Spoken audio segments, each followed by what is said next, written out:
Assalamu alaikum, class 7. Hope you will be fine. Here I am your teacher Saima Aslam to teach you the grammar tree. Dear students, we have started our first chapter, noun and its kind. And in our previous lectures we have discussed about noun and its kinds in detail. And my dear students, we also have completed our exercise related to noun. And now today we are going to discuss about the plural forms of noun. Plural forms of nouns, compound nouns.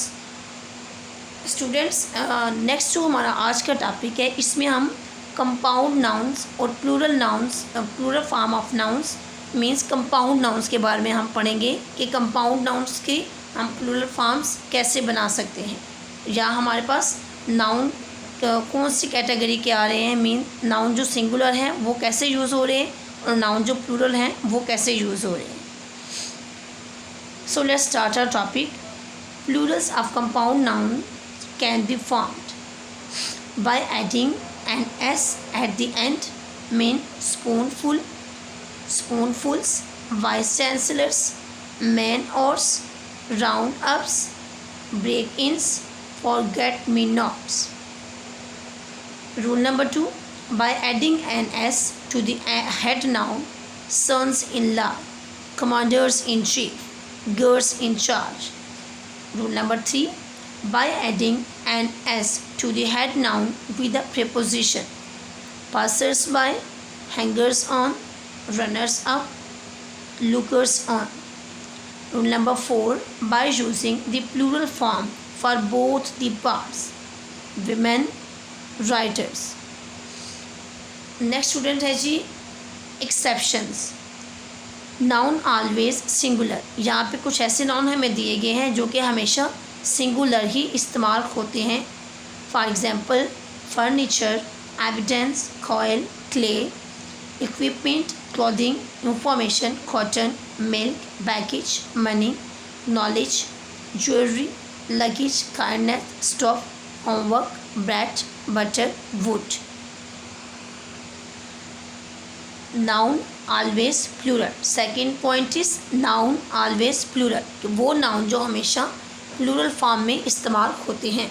For example jeans, arms, scissors, clothes, goods, trousers, spectacles, binoculars, slippers, pyjamas. Nouns with the same singular and plural forms, कि ये noun वो हैं जो singular और plural दोनों में एक ही form में इस्तेमाल हो रहे हैं. For example poetry, agenda, craft, hair, deer, fish. Nouns singular in form but plural in use, कि ये फॉर्म में सिंगुलर हैं बट जब इनका यूजेज होता है तो ये प्लूरल में यूज़ होते हैं. For example cattle, police, cavalry, people, clergy, gentry. Nouns plural in forms but singular in use, कि जो नाउन हैं ये प्लूरल है फॉर्म में बट जब हम इन्हें यूज़ करते हैं तो ये एज अ सिंगुलर के तौर पे यूज़ होते हैं. For example news, billiards, physics, measles, aerobics, mathematics. Students, here is our exercise D. Fill in the blanks with the correct form of nouns given in the brackets. हमें bracket में कुछ words दिए गए हैं, हमने इनकी करेक्ट फॉर्म यूज़ करनी है related to plural noun.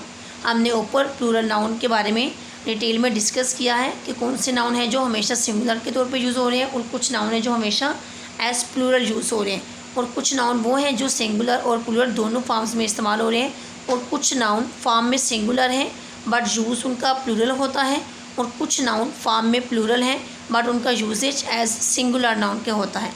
So students, let's start our exercise D.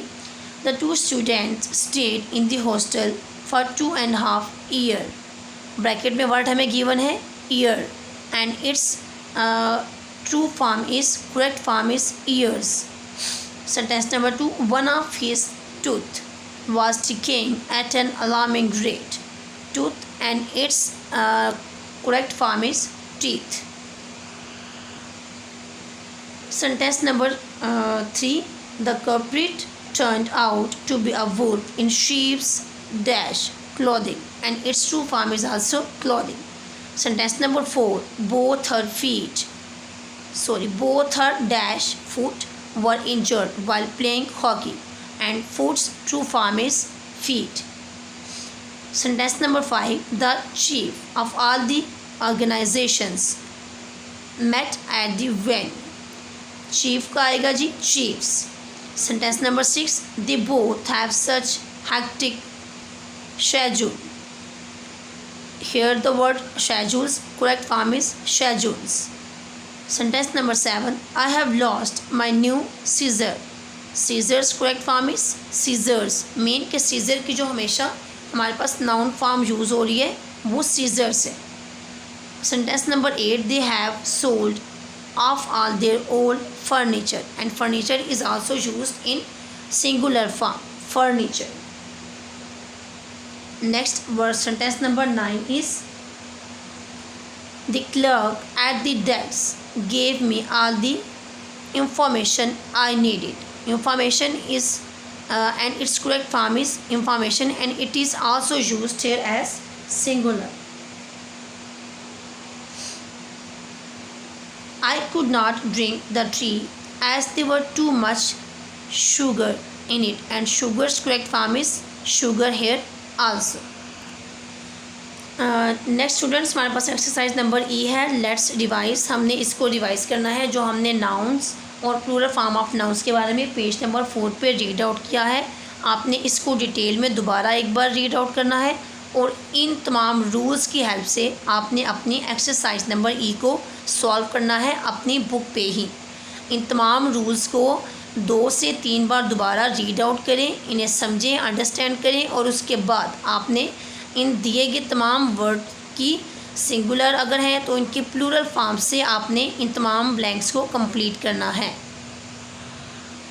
My dear students, here is your last exercise, exercise number F. Identify the nouns in each of the sentences and state their kinds. हमने nouns को identify करना है और उनके kind के बारे में हमने बताना है कि which kind of noun is it. Countable, uncountable, concrete, abstract, collective और material nouns. कि ये नाउन की कौन सी काइंड है. जो वर्ड हमारे पास आ रहा है सेंटेंसेस में वो नाउन की किस काइंड को रेफ़र कर रहा है. स्टूडेंट्स, इस एक्सरसाइज में हमारे पास 10 सेंटेंसेस हैं. इनमें से first 5 sentences I will solve for you, and I will also guide to you how to you will solve them. And last 5 sentences आपने खुद से सॉल्व करने हैं. First sentences, Karachi is one of the largest cities of Pakistan. First sentence में देखिए आपके पास first word आ रहा है Karachi. Karachi is concrete noun. Then उसके बाद नंबर 2 पे आ रहा है आपके पास word cities, and cities is countable noun. And Pakistan is also here as concrete noun.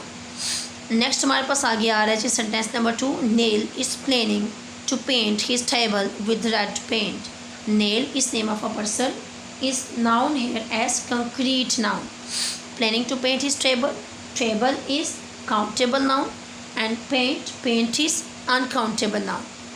There is a lot of uncertainty about the project. Word project is countable noun, and uncertainty is हमारे पास आ रहा है जी uncountable and also abstract noun. Uncertainty is uncountable and also abstract noun. People are spreading a lot of rumors about the incident. People is here used as countable, and rumors mean uncountable nouns. Next हमारे पास word आ रहा है जी incident is also countable noun, and people is also refer here as collective noun. Students, यहाँ पे एक word आपके पास 2 कैटेगरी में भी आ सकता है. फॉर एग्जांपल मैंने आपको बताया कराची और पाकिस्तान. नेल, कराची भी हमारे पास नेम ऑफ इम्पॉर्टेंट प्लेस है, पाकिस्तान भी हमारे पास नेम ऑफ कंट्री है, and nail is also the name of a person. ये हमारे पास वैसे तो प्रॉपर नाउन में आते हैं, लेकिन जहाँ पे उन्होंने हमें इन तमाम कैटेगराइज को रेफ़र करने के लिए बोला है. सो इसमें हमारे पास कंक्रीट नाउन है जिसमें हमारे पास वो तमाम चीज़ें आती हैं जिन्हें हम अपने 5 सेंसेस के थ्रू रिकॉग्नाइज कर सकते हैं। सो हम जो वर्ड हमारे पास प्रॉपर नाउन की कैटेगरी में आ रहे हैं उन्हें हम कंक्रीट नाउन की कैटेगरी में लेके जाएंगे। हमारी जो फीलिंग्स हैं तमाम वो हमारे पास एब्स्ट्रैक्ट नाउन में आएंगी, और हमारे पास जितनी भी तमाम चीज़ें जो हमारे पास ग्रुप की शक्ल में आ रही हैं, ग्रुप की शक्ल में हमारे पास जो वर्ड्स आ रहे हैं वो तमाम हमारे कलेक्टिव नाउन्स में आएंगे। और तमाम हमारे पास वो चीज़ें जिनके थ्रू हमारे आगे चीज़ें प्रिपेयर हो रही हैं, हमारे पास जैसे सब्सटेंसेस के नाम आ रहे हैं तो हमारे पास मटेरियल नाउन्स में आएंगे। उसके बाद वो तमाम चीज़ें जिन्हें हम काउंट नहीं कर सकते वो हमारे पास अनकाउंटेबल की कैटेगरी में आएंगे। So last sentence I will tell you that is a flock of sheep. Flock of sheep is collective noun. Then second word is meadow. Meadow is countable and also it is known here as concrete noun. Students, my dear students, related to a noun, you will solve this exercise like that. Identify the nouns in each of the sentences and state their kinds. Students, आपने इनके table बना लेना है जिसमें आपने इन तमाम kinds को ऊपर हेडिंग में देना है, countable, uncountable, concrete, abstract, collective and material noun. और देन आपने सेंटेंस वाइज इसमें देखना है कि सेंटेंस नंबर 1 में कौन सा वर्ड हमारे पास काउंटेबल है, कौन सा अनकाउंटेबल, कौन सा कंक्रीट आ रहा है, एब्स्ट्रैक्ट, कलेक्टिव एंड मटेरियल। और जो वर्ड आपके पास जिस कैटेगरी में आएगा आपने सेंटेंस की नंबरिंग दे के उसको उसी कैटेगरी में राइट डाउन कर लेना है। ये आपके पास 10 सेंटेंसेस हैं, आपने 10 के 10 सेंटेंसेस इसी तरह अपनी कॉपी में राइट डाउन कर लेने हैं। और एक्सरसाइज नंबर ई है वो आपका होम टास्क है and it is also your home task. Exercise ई आपने अपनी बुक पे सॉल्व करनी है और एक्सरसाइज लास्ट एक्सरसाइज एफ आपने अपनी नोटबुक पे सॉल्व करनी है, complete exercise. And students, and if you face any problem, any difficulty about any point, any topic, you can ask me in the comment box. I will wait for your comments. Okay students, take care and Allah Hafiz.